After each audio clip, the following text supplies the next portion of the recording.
Good morning. Here's my latest job. I'm repairing these chicken crates.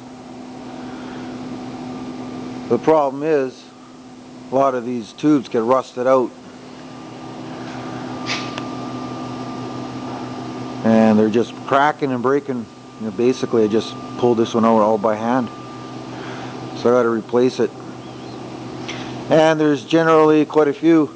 Some of these crates are missing about 8 of them, and then some of the main ones down on the bottom here. So that's what I'm doing now.